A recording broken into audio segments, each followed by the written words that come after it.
y a 2 livres. 2 livres qui sont utilisés. Le premier est utilisé pour marquer tes identifiants, ton identité, je veux dire, nom, prénom, père, tout, etc.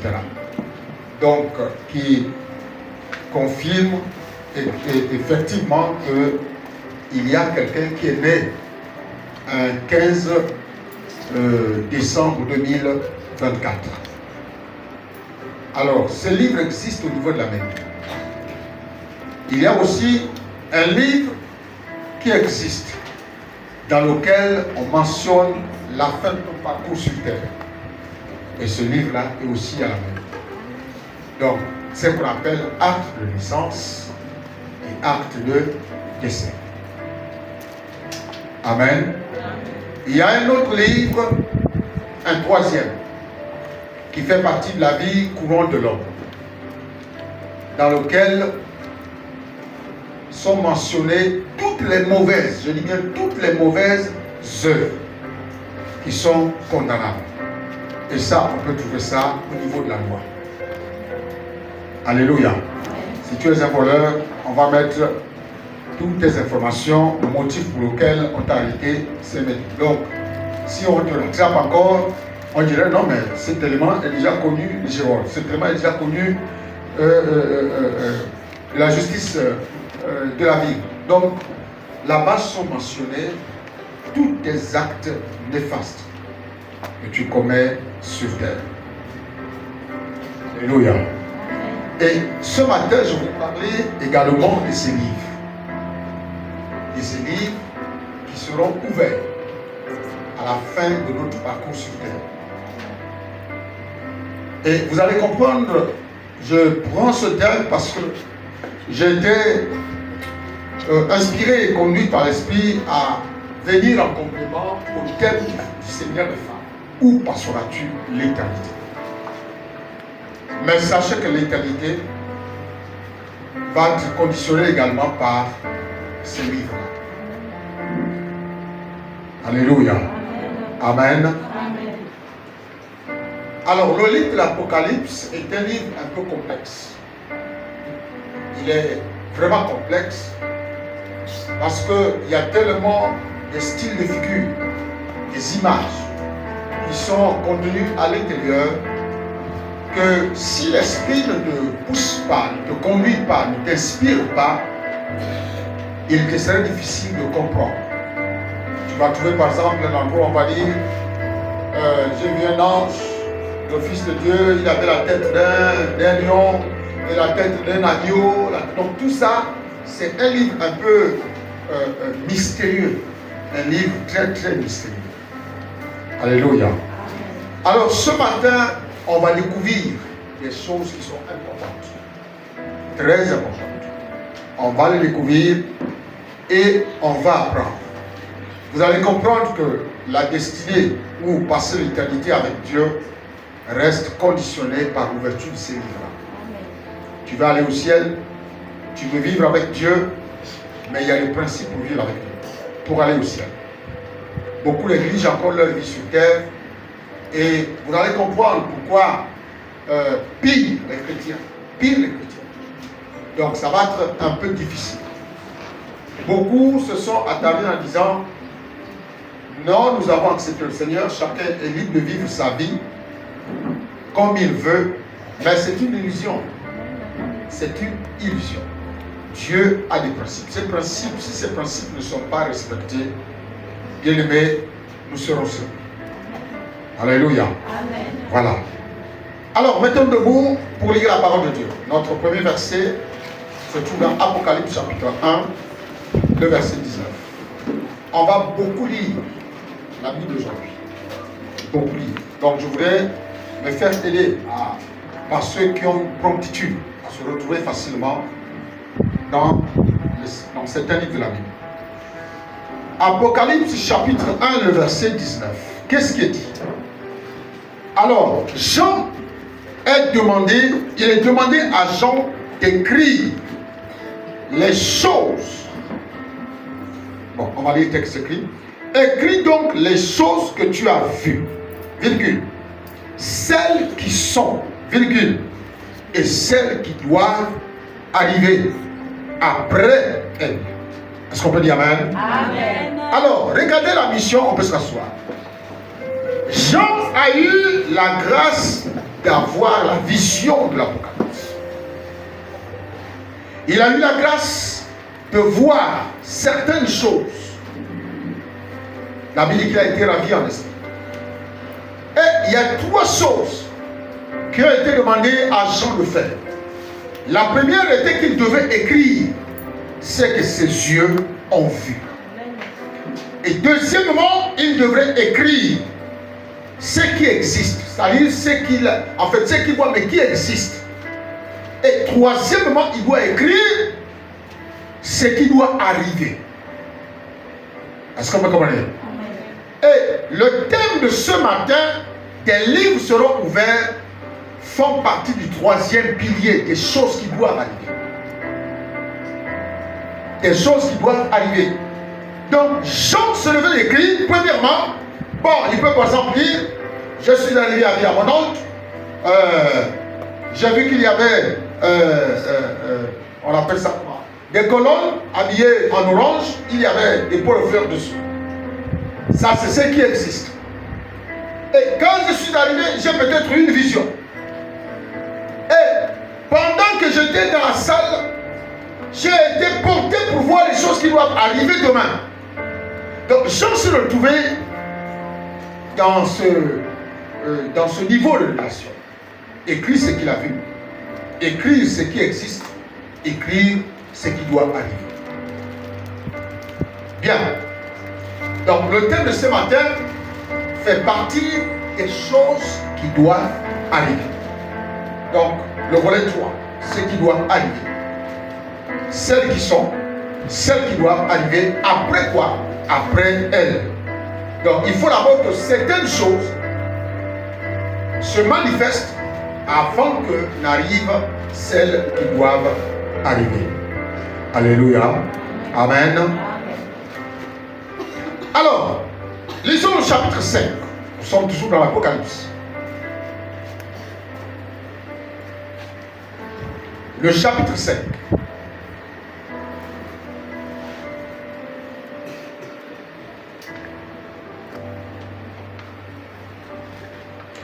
La Bible dit, puis je vis, dis avec moi, puis je vis. Puis je vis. Non, répétons ensemble. Puis je vis. Puis je vis. Dans la main droite. Dans la main droite. De celui qui était assis. De celui qui est assis. Sur le trône. Sur le trône. Un livre écrit. Et un livre écrit. En dedans. En dedans. Et en dehors. Et en dehors. Scellé.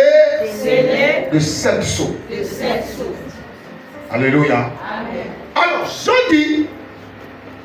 Après, j'ai vu Dieu qui est assis sur son trône et qui tenait de sa main droite un livre. Et ce livre était scellé. Il était scellé de 7 sceaux. Ben, je ne voulais pas parler des sceaux sur terre. Ce livre était scellé. Bon, on va dire ça comme c'était fermé, c'était attaché, on va dire ça comme ça. Il était scellé de 7 sceaux et ce livre était dans la main droite de Dieu. Et c'est quoi ce livre? C'est le livre de vie. Alléluia. C'est le livre de vie que Jean a vu dans les mains de Dieu. La main droite de Dieu. Et ce livre-là, il n'y a que le Seigneur qui est habilité à l'ouvrir. Il n'y a que lui qui est habilité à l'ouvrir. Parce qu'il a vaincu le pouvoir de la mort. Il a vaincu Satan.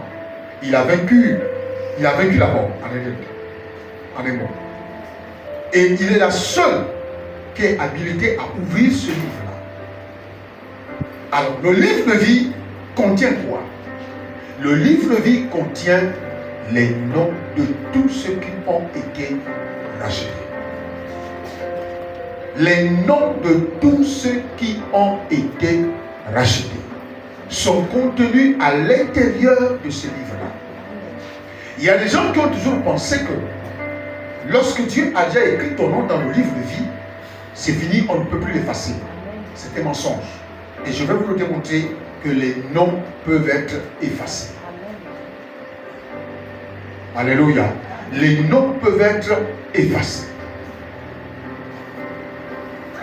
Donc c'est un livre que Dieu tient précieusement. Vous savez, Israël était le peuple élu. Je dis bien le peuple élu de Dieu. Ça veut dire que le nom de tous les membres d'Israël existait dans le livre. Parce qu'il était le peuple élu. Ça veut dire que quand tu es élu, tu es déjà prédestiné. Ça veut dire que ton nom existe. Mais pourtant, tous ceux qui sont sortis d'Égypte n'ont pas atteint Canaan. Pourtant, peuple élu de Dieu, tous ceux qui sont sortis d'Égypte n'ont pas atteint Canaan. Beaucoup, ça veut dire que certains noms ont été supprimés même dans le désert. Pendant qu'ils étaient en train de marcher, à cause de quoi? Du péché, la rébellion. Certains noms ont été effacés. À cause de quoi? De l'idolâtrie.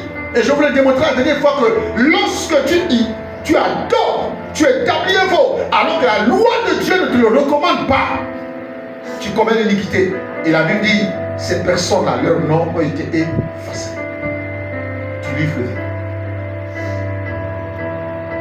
Les noms ont été effacés du livre de vie. Ne nous faisons pas berner par l'évangile d'aujourd'hui qui consiste à dire que la nouvelle alliance, personne n'ira en enfer. Attention. Amen. Attention. Moi, j'ai des choses que j'ai apprises sur la nouvelle alliance. Mais quand j'analyse, je fouille, je vois, je me dis, ça, si tu ne dis pas ça à quelqu'un qui est mature, tu l'envoies dans les autres. Alléluia. Amen. Amen. Donc, bien aimé, ce livre-là, Jean l'a vu. Il a vu celui qui est assis sur le trône. Qui est assis sur le trône. Dieu le Père. Et qu'est-ce qu'il tient dans sa main droite? Un livre scellé de 7 sceaux. Et que seul Jésus a le droit de lire. Alors, lisons notre texte de base qui se trouve dans Apocalypse chapitre 20. Apocalypse chapitre 20. On va lire à partir du verset 11 jusqu'au verset 15. Nous démarrons maintenant notre prédication du jour. Puis, je vis un grand trône blanc et celui qui était assis dessus. La terre et le ciel s'enfuirent devant sa face. Et il ne fut plus trouvé de place pour eux. 12. Et je vis les morts, les grands et les petits, qui se tenaient devant le trône. Des livres furent ouverts, et un autre livre fut ouvert, celui qui est le livre de vie. Et les morts furent jugés selon leurs œuvres, d'après ce qui était écrit dans ce livre. La mer rendit les morts qui étaient en elle. La mort et le séjour des morts rendirent les morts qui étaient en eux. Et chacun fut jugé selon ses œuvres. 14. Et la mort et le séjour des morts furent jetés dans les temps de feu. C'est la seconde mort, les temps de feu. 15. Quiconque ne fut pas trouvé écrit dans le livre de vie fut jeté dans les temps de feu. Est-ce qu'on peut dire Amen? Amen. Jean a passé le temps à voir des visions. Dès qu'il voit une telle vision, après il y a comme sans transition, pouf, il se retrouve encore avec une autre vision. Et puis pouf, il se retrouve encore avec une autre vision. Donc c'est comme ça qu'il a eu la révélation de l'Apocalypse. Alors, il dit que je vis un grand trône blanc et celui qui était assis dessus. Ça veut dire qu'il a vu le Seigneur assis sur le trône. La terre et le ciel se sont éloignés de lui. Et je vis les morts, les grands et les petits, qui se tenaient devant le trône. Qu'est-ce que les morts, les grands et les petits faisaient devant le trône? Ils attendaient le jugement. La Bible dit, des livres furent ouverts. Et un autre livre fut ouvert, celui qui est le livre de vie. Et les morts furent jugés selon leurs œuvres, d'après ce qui était écrit dans ces livres. Voilà la première chose que vous devez comprendre. La chose importante que vous devez comprendre.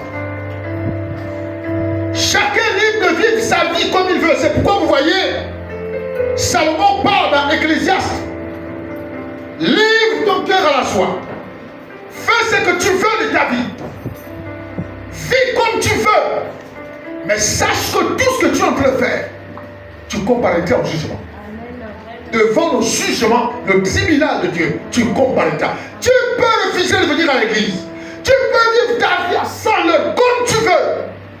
Tu peux être sûr que tu as vécu une vie modèle sur terre. Tu n'as tué personne. Tu n'as fait de mal à personne. Tu n'as assassiné personne. Donc tu n'es pas connu dans les géants de ton pays.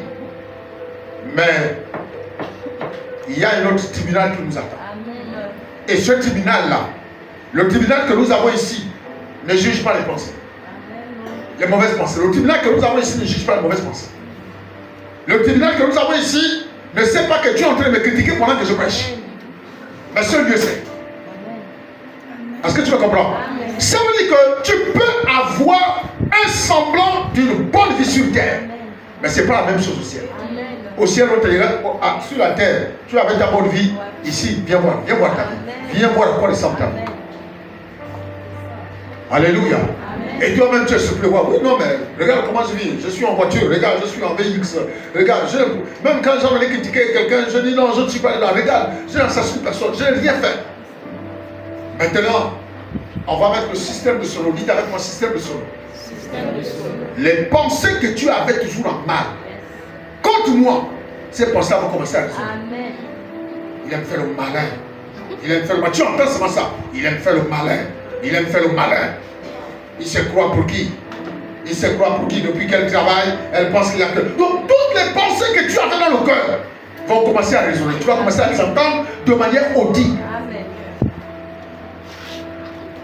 Alléluia. Amen. Frère, le tribunal des hommes est le prototype du tribunal qu'il y a dans le ciel. Mais à une différence, c'est qu'ici sur terre, on ne juge pas les pensées. Parce que qui on a déjà condamné ici parce qu'il a eu de mauvaises pensées sur l'autre? Personne. Non, il avait de mauvaises pensées sur moi. Mais comment tu savais que ces pensées-là étaient ça? Il n'y a que Dieu qui sait tout. Alléluia.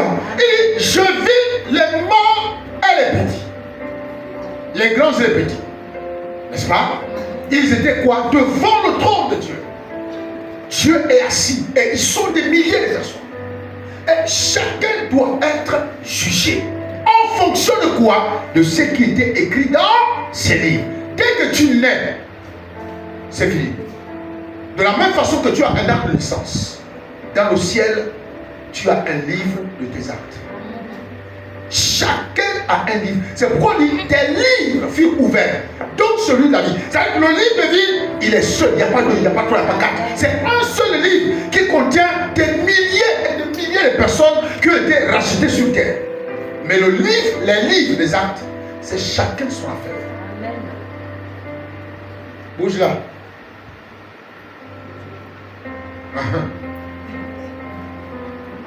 La veille n'est pas encore terminée. Là où on est à la veille, nous sommes dans les heures de la journée. La Bible dit, des livres furent ouverts, dont celui de la vie. Ça veut dire que le livre de la vie, c'est un seul. Mais des livres des œuvres, il y a plusieurs en fonction des hommes qui existent sur la terre. Chacun a son livre. Le livre des œuvres. Chacun a son histoire. Depuis que tu es né jusqu'au jour où tu quittes la terre, tout est écrit, tout est mentionné dans le ciel. Tout ce que tu cachais à ta famille, c'est connu là-bas.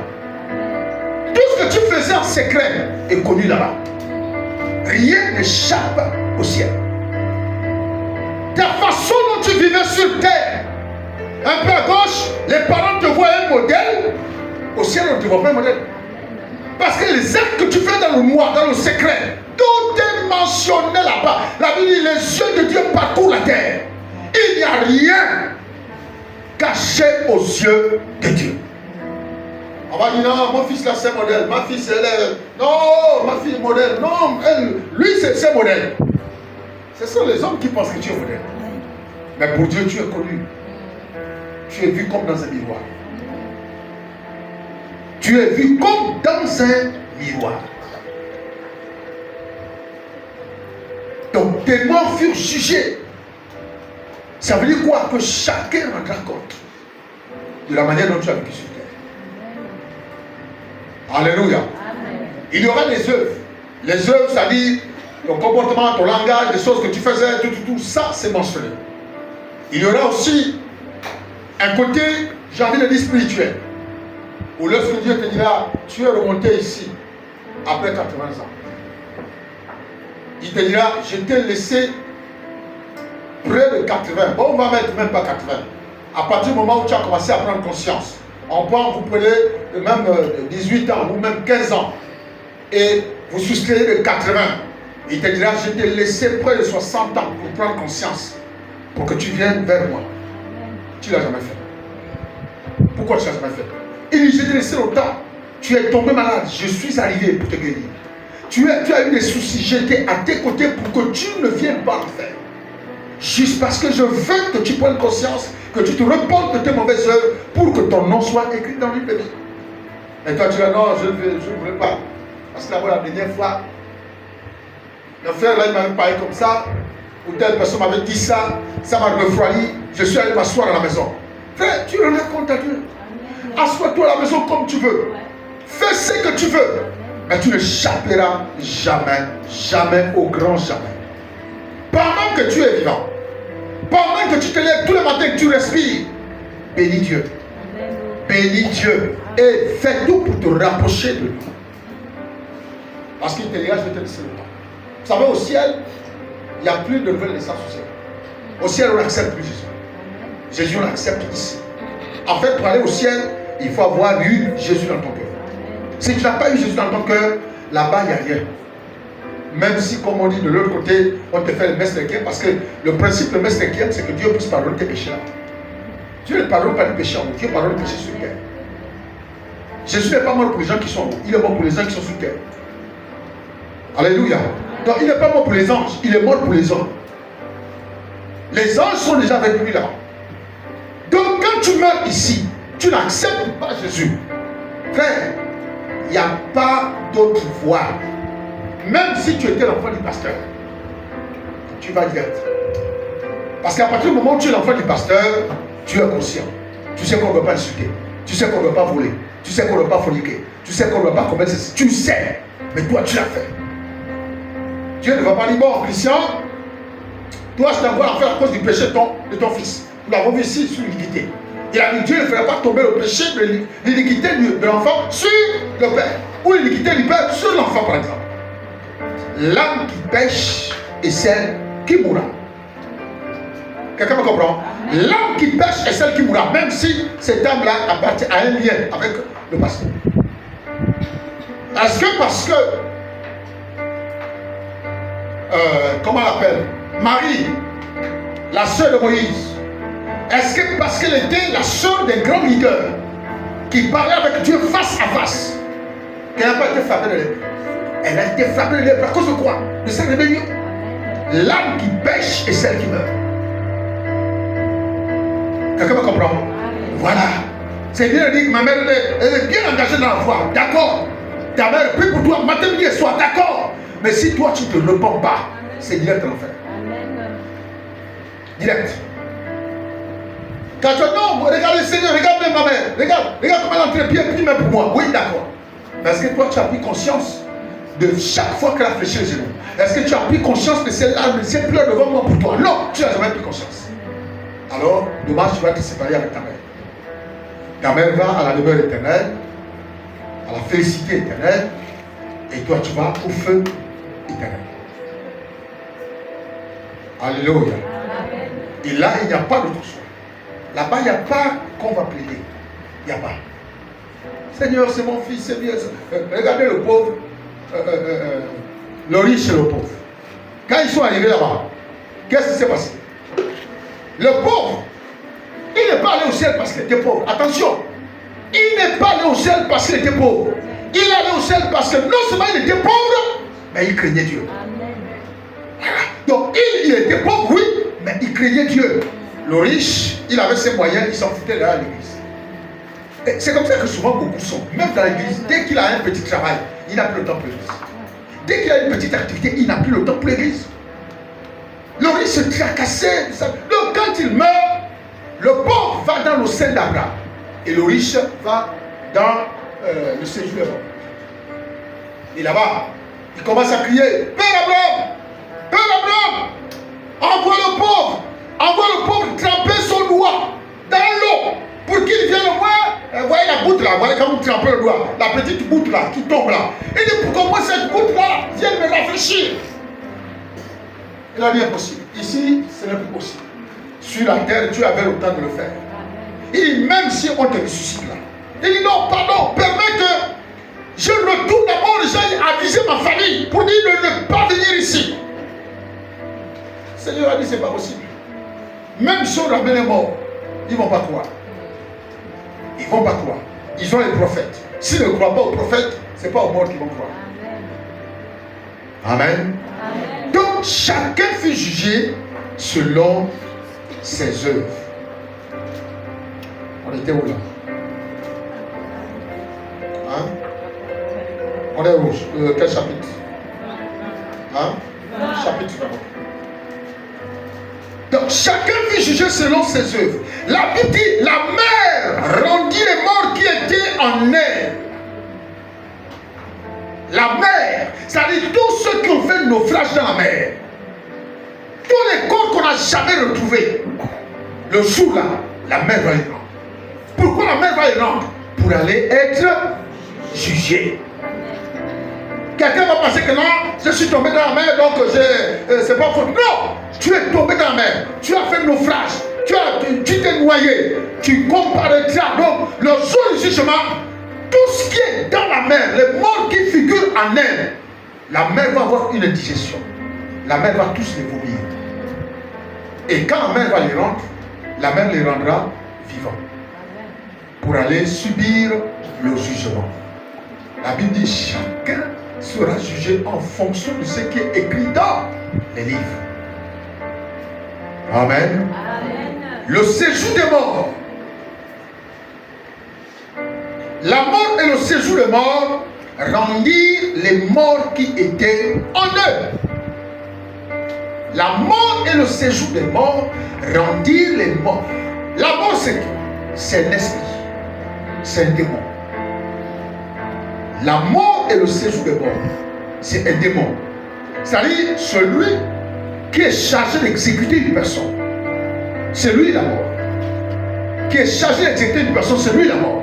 Donc dès qu'il a exécuté, il l'envoie quelque part. Le séjour des morts. Donc chacun va rendre ce qu'il détient. Quelqu'un me comprend? C'est pourquoi vous voyez, lorsqu'on dit au verset le verset suivant, et la mort et le séjour des morts furent jetés dans l'étang de feu. C'est la seconde mort, l'étang de feu. Ça veut dire la mort et le séjour des morts vont être jetés dans le feu. Si la mort et le séjour des morts sont jetés, qu'est-ce que ça veut dire? Ça veut dire qu'il n'y aura plus jamais de mort. Plus jamais. Le séjour des morts, c'est l'endroit où tous les morts vont pour le moment demeurer. Donc, si la mort est jetée, la mort est terminée, ça veut dire qu'il n'y aura plus de mort. Personne ne pourra plus jamais mourir. Amen. Alléluia. Amen. La Bible dit chacun, ceux qui ont été rendus par la mort de ceux de mort, la Bible dit également, chacun fut jugé selon ses œuvres. Selon ses œuvres. 15. Quiconque ne fut pas trouvé écrit dans le livre de vie fut jeté dans les temps de feu.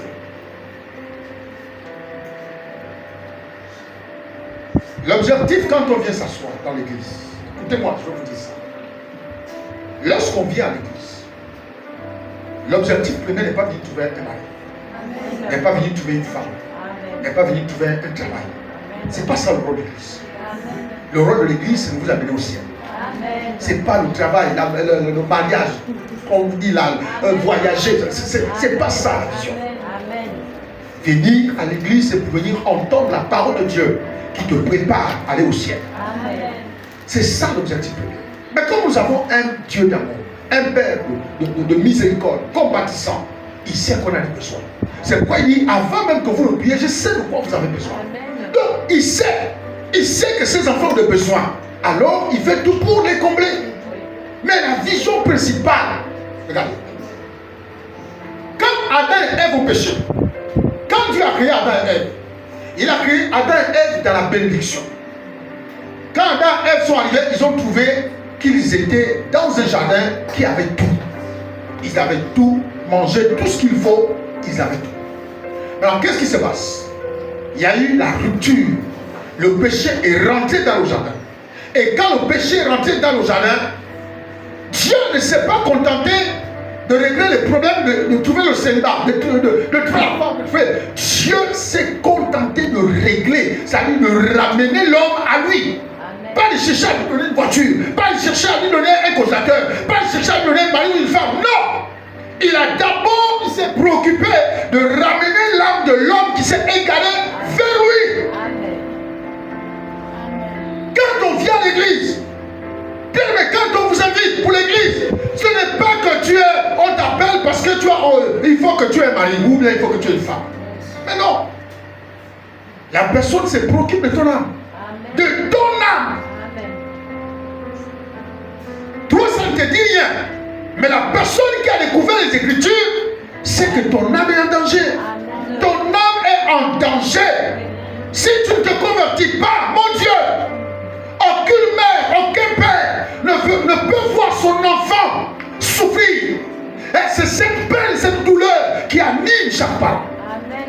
Quand vous voyez des parents qui vous parlent, qui vous disent venez à l'église, oh maman, oh papa, oh l'église, oh maman, oh papa, oh maman, ton âme est en danger, ton âme est menacée, ton âme est en danger. Alléluia. Parce qu'il y a toi. Le toi physique, c'est toi qui me regarde. C'est pourquoi la Bible dit, quand l'homme meurt, le corps que tu as là est fait par des matières ordinaires. Une matière ordinaire. Quoi? La poussière de la terre. Le corps est fait de la poussière de la terre. Donc quand tu meurs, la poussière, on prend ton corps, on va mettre dans la terre. On met dans un cercueil dans la terre. 5 ans plus tard, tu n'existes plus, il n'y a que les os. Amen. Ça, c'est ton corps. Mais ça, c'est ce qui est physique. Mais tu as deux autres entités que tu ne vois pas. Il y a ton esprit, il y a ton âme. Tu ne les vois pas.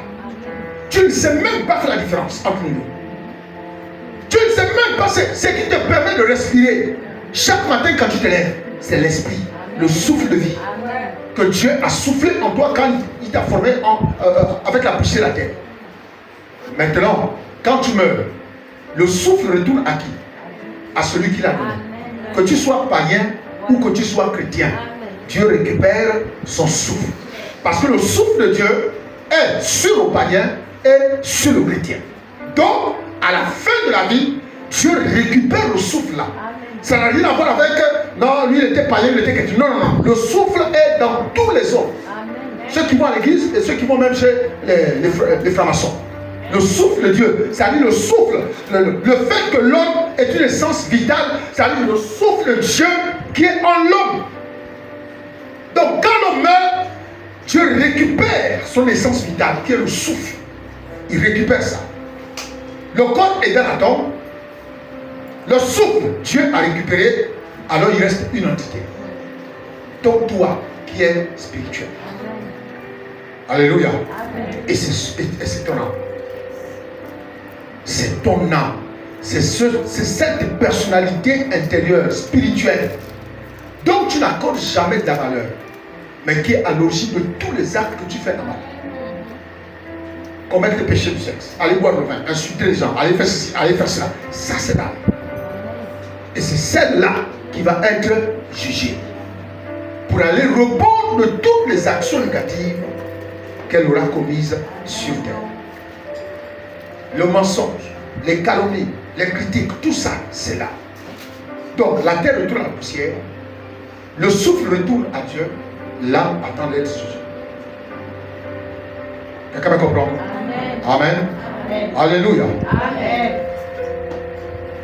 Donc, la Bible dit quiconque le fut pas trouvé écrit dans le livre de vie de l'agneau. Quiconque ne fut pas trouvé écrit. Il ne faut pas s'oublier. Aujourd'hui, là, le matin, il ne faut pas s'oublier. Celui qui sombre, Dieu veut le mettre debout. Parce qu'il faut qu'il comprenne la parole. Amen. Alléluia. Celui dont le nom ne figure pas dans le livre de vie ne va jamais passer l'éternité avec Dieu. Amen. Jamais. Jamais. Ça veut dire qu'il y a des bonnes œuvres qu'on aura fait sur terre. J'ai prié, j'ai chassé les démons en ton nom, j'ai guéri les malades en ton nom. Mais nous l'avons vu ici. Le Seigneur disait quoi? Éloignez-vous de moi, je ne vous ai jamais connu. Vous qui faites quoi? Vous qui commettez l'iniquité. Regarde, qui commet l'iniquité? Ce sont ceux qui chassent les démons. Ce sont ceux qui prêchent l'évangile. Ce sont ceux qui guérissent les malades. Ce sont ceux qui prêchent la parole. Ce sont eux qui commettent l'iniquité. Et je vous le réexplique. L'iniquité que vous commettez, c'est le mal que vous commettez dont vous êtes conscient que vous ne devez pas le faire, mais vous le faites. C'est ça l'iniquité. Et avec le ministère, ça ne collabore pas. Tu commets l'iniquité, tu es disqualifié du royaume. Alléluia. Donc, bien aimé, vous devez comprendre ces choses. Les livres qui seront ouverts et un seul livre dans lequel il y a les noms de toutes les personnes qui ont accepté le Seigneur, qui se sont repentis sur terre, qui ont abandonné les mauvaises œuvres. Leur nom figure dans le livre. Ne vous en faites pas. Vous savez, Dieu, dès que vous arrivez, même s'il y a, c'est un gros livre dans lequel il y a peut-être, nous sommes à la surface de la terre combien? Environ 7 milliards. Alors, imaginez peut-être qu'il y a 5 milliards de personnes qui vont au ciel. Mais quand vous lisez la Bible, on parle de 144 000 membres. Bon, ça c'est un autre paramètre. Donc, imaginez qu'on est 7 milliards. Nous sommes 7 milliards sur terre. Et ensuite, il y a 5 milliards de personnes qui sont contenues dans un seul livre. Ne vous en faites pas. C'est-à-dire que les choses sont encore automatisées. C'est-à-dire que l'ange ou Dieu ne va pas faire pager pour chercher à savoir où se trouve ton nom. Dès qu'on dirait seulement Mombo Mouti Abraham. Dès qu'on appelle seulement Mombo Mouti Abraham, ça affiche la page. Amen. C'est comme ça. Alléluia. C'est comme ça. Il n'y aurait pas en page, oh, depuis là on est fatigué. L'autre va dire non, non, je vais te lire. Non, ça n'existe pas. Dès qu'on dit Mombo Mouti, Mouti, aussi. Mouti, hein? Voilà. Mouti, Abraham. Dès que ça sort comme ça, paf, crrr, ça sort. Si on dit Mouti Abraham, il n'y a rien. Son nom n'existe pas. Alléluia. Voilà. La chose qui est plus importante, c'est que pour comprendre, pour être devant le Seigneur, dans le livre de vie, il est possible que certaines personnes dans le livre de vie, c'est-à-dire que leur nom ne figure pas dans le livre de vie, mais leur nom figure dans les livres des œuvres. Voilà. Donc là, tu vas comparaître. Pourquoi tu as refusé quand les gens venaient vers toi pour t'inviter à l'église? Pourquoi tu insultais les gens? Pourquoi tu faisais ceci? Pourquoi tu faisais cela? Est-ce que la loi ne dit pas qu'on ne doit pas le faire? Si, mais pourquoi tu l'as fait? Mais certaines personnes également subiront un châtiment lié à la gravité de leurs actes. À la gravité de leurs actes. Donc, bien aimé, si ton nom n'est pas écrit dans le livre de vie, il faut t'inquiéter. Maintenant, le problème est de savoir Quand tu m'écoutes, qu'est-ce qui te convainc que ton nom est dans le livre? Quand tu m'écoutes là, sur quoi tu te bases pour dire que mon nom est inscrit dans le livre de vie? Sur quoi tu te bases? Beaucoup de personnes se croisent, beaucoup perdent l'espoir. Vous savez, le diable, non, ça veut dire que ce gars-là, si je pouvais le voir, mine de rien, je pourrais aller vers lui pour dire, vraiment, je te félicite pour le travail que tu fais. Tu arrives à déstabiliser les chrétiens. Non, tu es fort. Tu arrives à prendre les chrétiens, les corrompre, les entraîner dans le péché. Non, tu es fort. Donne-moi ta main sur ça. Et nous, quand on tombe comme ça veut dire que quand on plonge dans le péché, nous on fait quoi? Nous on se réjouit dans le péché. On ne sait pas que le diable vient de nous damer mariage. Le diable vient de nous damer un mariage. Mais nous on va faire quoi? On va se décourager. Après non, tu entends par exemple des gens qui vont dire non, je ne sentais plus l'envie de venir à l'église, je me sentais faible. Je me sentais, j'ai perdu la motivation, j'ai senti ceci, cela, ceci. Frère, le diable est un bosseur. Le diable est un travailleur infatigable. Travailleur infatigable. Son objectif, c'est de semer ce que vous ressentez. De mettre en vous ce dégoût de la spiritualité. De mettre en vous cet esprit de négligence, de paresse, de faiblesse. Pour que dans cet état, vous soyez une proie facile à atteindre. Que vous soyez une proie facile à atteindre. Et dès que vous êtes atteint, il te met au balango et il va encore à la chasse d'une autre personne. Alléluia. Amen. Tout ce que vous cachez au sol, vous ne pouvez pas le cacher à Dieu. Jamais.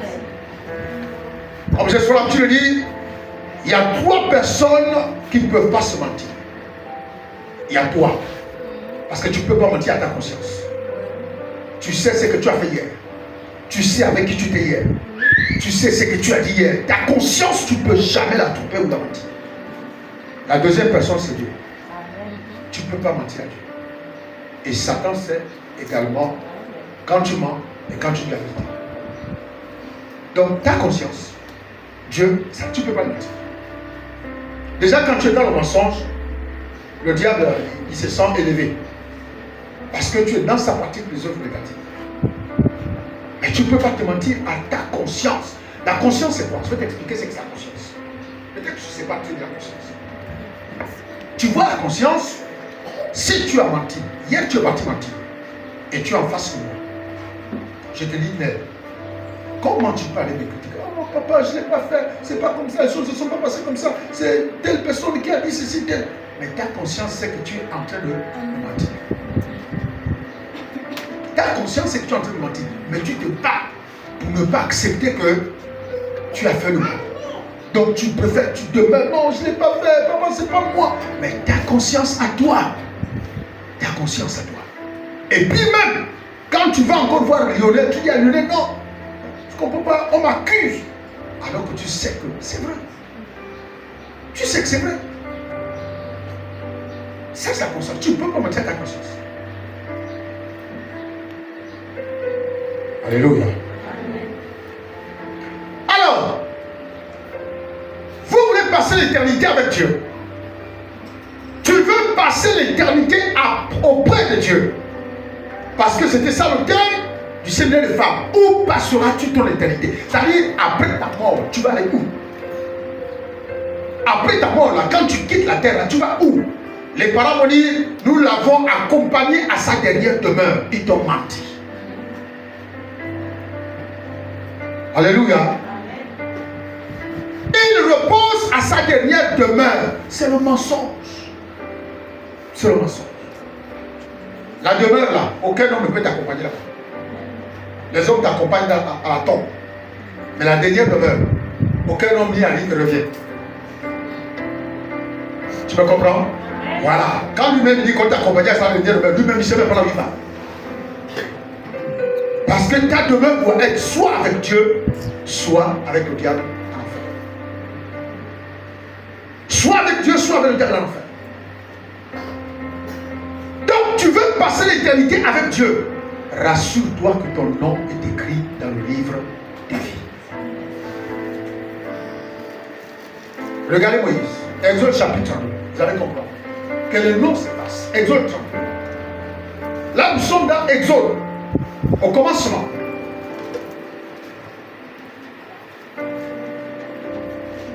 Exode 32, à partir du verset 32 aussi. Exode 32, à partir du verset 31. Écoutez bien. Écoutez. La Bible dit, Moïse retourna vers l'Éternel et dit, ah, ce peuple a commis un grand péché. Ils se sont fait un Dieu d'or. Frère, au temps de la loi, le péché qui était grand et grave était le péché qui violait directement un principe de 10 commandements. Quelqu'un me comprend? Tu n'auras pas d'autre Dieu devant ma face. Mais ils ont créé quoi? Un Dieu devant la face de l'Éternel. Et là, c'était comme un péché grave. C'est pourquoi Moïse dit, ah Seigneur, ce peuple a commis un grand péché. Il dit, ils se sont fait un Dieu d'or. Le verset 32. Écoutez bien, Moïse.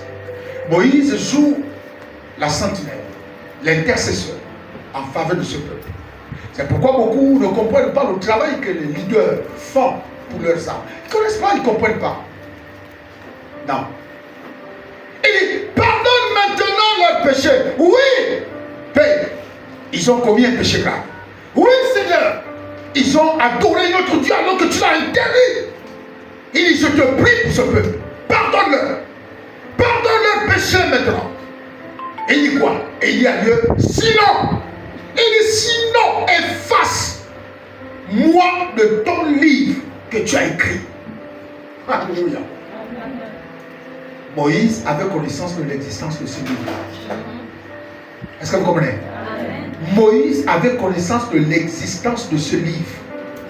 Il a dit, si tu ne leur pardonnes pas, c'est pourquoi on dit que Moïse était un homme à la surface de la terre qui n'aura jamais comme Dieu, comme lui. Le gars parlait avec Dieu face à face. Il était pragmatique, il était réaliste avec Dieu. Il ne tournait pas, il ne disait pas. C'est-à-dire, si tu ne les pardonnes pas, tu m'as suscité, tu m'as enlevé, tu m'as amené, fait quitter l'Égypte pour amener ton peuple à Canaan. Ils ont péché, d'accord. Mais si tu ne leur pardonnes pas, pardon, je préfère que tu effaces mon nom. Enlève mon nom dans ton livre, tu m'enlèves. Si ce peuple-là qui s'est rebellé contre Moïse dans le désert pouvait savoir les nuits blanches que Moïse traversait pour leurs âmes, s'ils pouvaient le savoir, des véritables combats que Moïse avait avec Dieu, des affronts qu'il avait avec Dieu à cause d'eux. Il dit, si tu ne leur pardonnes pas, efface-moi. Ou dans le livre de vie. Ça sous-entend que les noms peuvent être, répète-le, les noms peuvent être effacés. Regardez la suite de verset 33. L'Éternel dit quoi, Moïse? Il dit, c'est celui qui a péché contre moi que j'effacerai de mon livre. Quelqu'un me comprend? C'est celui qui a péché contre moi que j'effacerai de mon livre. Alléluia. Amen. Donc frère, ça ce n'est pas les choses dont on a dit que la nouvelle alliance, on ne parle plus en faire. Attention. Et c'est ce Moïse vient plaider. Dieu ne biaise, ne tombe. En fait, il ne bronche même pas. Il dit à Moïse, j'ai le principe. C'est celui qui pêche contre moi que je retire de mon livre. Toi, tu n'as rien fait. Pourquoi tu veux que je te fasse? Ton nom restera. Mais celui qui a péché sera sauvé. Alléluia. Et ils sont morts. La terre s'est ouverte. Allez, ils sont tous sauvés. À l'intérieur de la terre s'est refermée. La mer, la terre rendit les morts. Donc chacun va rendre mort. Tous ceux qui sont morts dans le désert là, on va tous les voir aussi. On ne les connaissait pas, mais on va les connaître aussi. Tous les rebelles du désert. 20-31, tous les rebelles du désert. Vous allez les voir rentrer par milliers. Donc, tout ce monde, ah oui. Ce sont les rebelles contre Moïse, oui. Alors que ce gars pénètre passer des nuits blanches sur la montagne de 40 jours dans le froid. Sur la montagne. À cause du peuple de Dieu. Prier pour le peuple de Dieu. Passer du temps à prier. Et ce peuple-là se rebellait contre moi. C'est pourquoi Dieu n'avait pas de pitié pour ça. Il se dit, c'est seulement se rebelle. Alléluia. Donc Moïse avait connaissance de ces livres-là. Si tu ne veux pas leur pardonner, tu effaces moi. Et il dit, toi je ne veux pas t'effacer, tu ne m'as rien fait. J'efface le nom de ceux qui ont péché contre moi. Ah ouais. Regardez dans Luc chapitre 15, c'est Luc 15 ou Jean 15? Jean 15. L'histoire du fils prodigue. Qu'est-ce qui s'est passé? Lorsqu'il est parti, il n'a fait que demander, regardez bien, il n'y avait pas le péché en demandant à son père ce qui lui revenait de pouvoir. Il n'avait pas péché, c'est normal. Il est héritier de son père. Il est libre de dire à son père, mon père, oui, je suis assez grand, donne-moi mon argent, mon héritage, et je m'en vais ailleurs. Juste là, il ne pêche pas. Mais quand il prend ce que le père lui donne, il va dans un pays éloigné. Déjà, il s'éloigne de son père. Vous savez, quand le diable veut te récupérer, il t'éloigne d'abord de l'église. Il t'éloigne de l'église. Dès qu'il t'a éloigné de l'église, il se dit, bon, c'est bon. Ensuite, les frères et les sœurs avec qui tu étais, un peu, ils commencent à te détacher d'eux pour que tu sois seul. Parce que dans ta conscience, tu te dis, non, c'est sûr qu'on va me dire, celui-là, il ne vient plus parce qu'il vit maintenant avec une copine, celle-là ne vient plus parce qu'elle vit maintenant avec un gars. Donc tout ça, il te met les idées dans la tête. Donc tu t'écartes, tu t'éloignes petit à petit. Il s'est éloigné de son père. Là, il était dans un pays lointain. Et là-bas, qu'est-ce qu'il allait faire? Il est allé vivre dans la débauche. En dépensant tout ce qu'il avait. Ça veut dire quoi? Il est allé vivre contre les lois, les principes et les règles spirituelles que son père lui a enseignées. Il allait vivre contre ces choses-là. Alors du coup, il s'est senti comme quelqu'un qui a péché d'abord contre Dieu et qui a péché contre son père. Il savait que chez son père, les lois de son Dieu ne permettent pas de vivre une vie de débauche. Lui, il allait vivre la débauche. Il savait que les lois de son Dieu et que nous avons reçues, que eux ils ont reçues, ont été enseignées, ne permettent pas d'aller s'enivrer, d'aller vivre à gauche et à droite, d'aller boire ou faire, je ne sais pas, vivre une vie hors règle. Il le savait, mais il allait vivre. Et là, il s'est rendu compte, il a dit, bon là, j'ai dessus mon père. Là, je sens que j'ai dessus mon père. Et comme j'ai dessus mon père, c'est automatiquement, lorsque quelqu'un fait l'analyse où il dit, j'ai dessus mon père ou j'ai dessus ma mère, c'est comme si tu avais péché contre votre père, contre votre mère. Hein, Marie? Voilà. Contre votre père et contre votre mère. C'est comme ça quand on reçoit. C'est comme un affront. C'est un acte que nous posons qui ne rend pas nos parents heureux. À cause de mon comportement, mon langage, ma conduite, ma façon de faire. Les parents sont déçus. Et quand quelqu'un est déçu, c'est comme pécher contre lui. Il dit, celui qui pêche contre moi, c'est celui que je vais retirer de mon livre de vie. Alléluia. Yeah. Alléluia. Yeah. Mettons debout, on va la souffler. La parole, Seigneur, donne la vie. La parole, Seigneur, donne la vie. La parole, Seigneur, tout le monde. Donne la vie, la parole, Seigneur, donne la parole, Seigneur, donne la vie, ta parole, Seigneur, donne la encore ta parole, Seigneur, donne la vie, ta parole, Seigneur, donne la vie. Alléluia, alléluia, alléluia, Alléluia, Alléluia, Alléluia, Alléluia. J'acclamerai ta parole, Seigneur. Encore une fois, Alléluia, Alléluia. Alléluia, Alléluia. Alléluia, Alléluia, Alléluia, Alléluia. J'acclamerai ta parole, Seigneur. Est-ce que tu peux venir nous faire la grâce, Seigneur? Voilà, Dieu. Alléluia. On continue.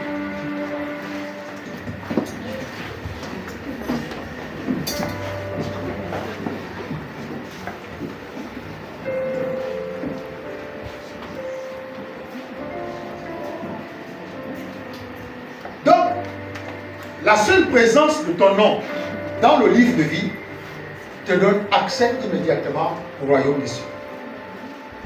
C'est-à-dire, tu vas au ciel. Tu vas au ciel. Quand je suis né, ma mère a tenté de m'avorter. Elle a tenté de mettre fin à mes jours. Mais ça n'a pas marché. Lorsque j'accepte le Seigneur se révèle à moi dans Jérémie chapitre 4, le verset 4 à 5. Et il disait, avant que tu ne sois né, je te connaissais. Je t'avais consacré et je t'avais établi prophète des nations. Amen. Amen.